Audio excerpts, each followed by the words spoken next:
IPL 2026 match number 17 Hyderabad versus Punjab. 219 రన్లు కొట్టిన Hyderabad safe కాలే.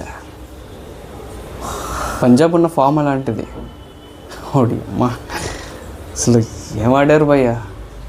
219 రన్ల టార్గెట్ని 7 ball ఉండగా 18.5 ఓవర్లకి జస్ట్ 4 వికెట్లు పడిపోయి కొట్టేశారు. 4 వికెట్లే పడ్డాయి.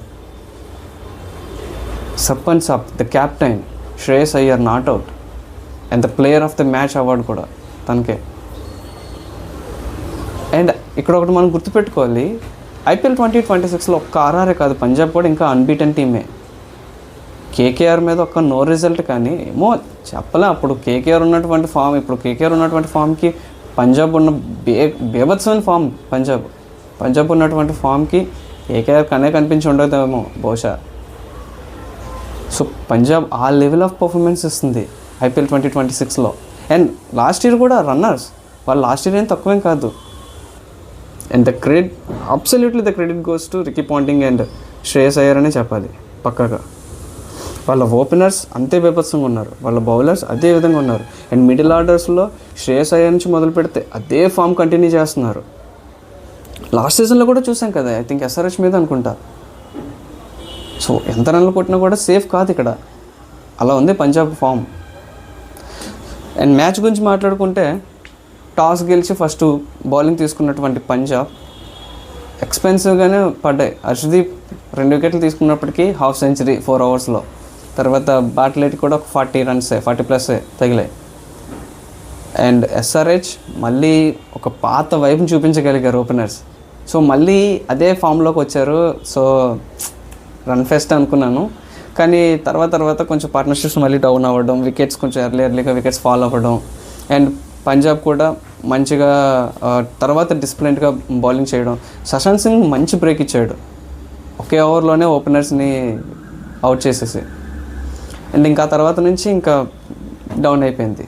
అండ్ క్లాస్ అని ఆడిన ఇన్నింగ్స్ గురించి ఇప్పటికీ కూడా టాక్ ఆఫ్ ద టౌన్ అయిపోయింది. ఎందుకంటే 33 బాల్స్కి 39 అంటే ఓకే, ఐపీఎల్లోని లేదా 2020 క్రికెట్లో అన్ని బాల్స్ ఆడి ఆ స్కోర్ అనేది బిలో యావరేజ్ ఇన్ఫ్యాక్ట్. సో ఒక 6 ఒక 4 మాత్రమే. అక్కడ రిస్క్ చేయాలనుకోలేదు, లేదంటే మళ్ళీ ఇన్నింగ్స్ని మళ్ళీ గాడిలో పెట్టాలి అనుకున్నాడేమో హెన్రిచ్ క్లాసన్ మేబీ. కానీ క్లాసన్ సంగతి మన అందరికీ తెలిసిందే, మన అడాప్ట్ చేసుకున్న player Klaasen. So anyhow 219 runs చేయగలిగింది SRH, కానీ PB కేస్ మాత్రం ఎక్కడ తడపలే.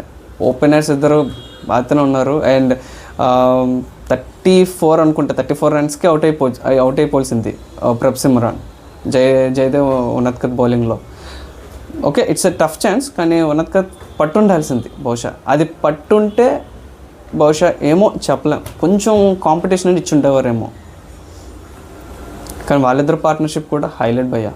ప్రభ్ సిమ్రాన్ అండ్ ప్రియాన్ షారి వాళ్ళిద్దరు కూడా మామూలు ఫామ్లో లేరు. ఇద్దరు ఓపెనర్స్ ఏ మ్యాచ్ చూసినా వాళ్ళిద్దరు బీభత్సం. CSKతో చూసినప్పటికీ కూడా, CSKతో అంత టార్గెట్ని కూడా వాళ్ళిద్దరే ఫస్ట్ స్టార్ట్ చేశారు. మామూలు ర్యాంప్ కాదు CSKకి. ఆ తర్వాత ఇప్పుడు SRHకి. చూద్దాం ముందు ఇంకా వాళ్ళ పర్ఫార్మెన్స్ కూడా ఇంకా బాగుండాలని ఆశిద్దాం. పంజాబ్ మళ్ళీ ఈసారి ఖచ్చితంగా పంజాబ్ కప్పు కొడితే మాత్రం మామూలుగా ఉండదు KKRకి. బట్ SRH ఇంకొంచెం ప్రూవ్ చేసుకోవాలి, ఇంకొంచెం ఇంప్రూవ్ అవ్వాలి. ఇలా అయితే మ్యాచెస్ అయిపోతున్నాయి, పాయింట్స్ రావట్లేదు. ఇప్పుడు ఒకటే విక్టరీ. సో SRH కూడా ఇంకా కొంచెం మంచి పర్ఫార్మెన్స్ ఇవ్వాలి, మళ్ళీ అట్లీస్ట్ టేబుల్ టాప్లోకైనా రావాలి SRH కూడా. And coming to today's matches, Mumbai versus RCB, I'm eagerly waiting for it. ఈరోజు మ్యాచ్ గురించి రేపు మళ్ళీ మాట్లాడదాం. Thanks a lot, signing off, bye.